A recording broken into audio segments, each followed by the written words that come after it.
Doctor due घबरा कर मुस्कुराए। उन्हें फार्म के जानवरों का आदी नहीं था। सबको खुशामदीद। आपको क्या तकलीफ है? उन्होंने पूछा। मरगी हनेरेटा आगे बढ़ी। कुड़कड़ कुड़कड़, मेरे ख्याल में मुझे चेकअप करवाना है। सूर का बच्चा परसी ने आवाज निकाली, और मुझे चाहिए बिस्किट। बिकरे का बच्चा बिली बस अपनी दाढ़ी चबाता रहा, दफ्तर में उधर उधर देखता रहा। डॉक्टर ड्यू ने अपना स्टेथोस्कोप उठाया। हनेरेटा, आपका दिल सुनते हैं। हनेरेटा ने स्टेथोस्कोप छीन लिया। नहीं नहीं डॉक्टर, आप पहले लग रहे हैं। आपका दिल में सुनती हूं।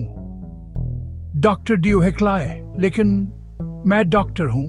हनेरेटा ने समझदारी से कुड़कुड़ाई, सबको कभी ना कभी चेकअप की जरूरत होती है। डॉक्टर ड्यू पर्सी की तरफ मुतवज्जा हुए।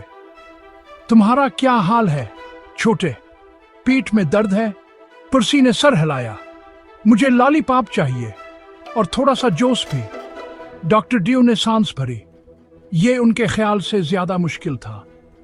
उन्होंने दोबारा कोशिश की, लेकिन पर्सी, क्या तुम बीमार महसूस कर रहे हो?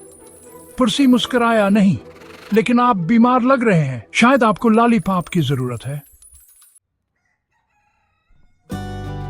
अचानक बली बिकरा डॉक्टर ड्यू के डेस्क पर कूद पड़ा। उसने अहमियत से अपना गला साफ किया। ठीक है, सब सुनो, अब मैं सीनियर डॉक्टर हूं, बिली ने ऐलान किया। डॉक्टर ड्यू बेहोश होने लगे। वो अपनी कुर्सी पर गल पड़े जब हनेरेटा उनका दर्जा हरारत चेक कर रही थी, थर्मामीटर उल्टा पड़कर। पर्सी दराजों में खाने पीने की चीजें ढूंढ रहा था। ये बात पक्की हो गई। फार्म वाले जानवर अब कंट्रोल में थे।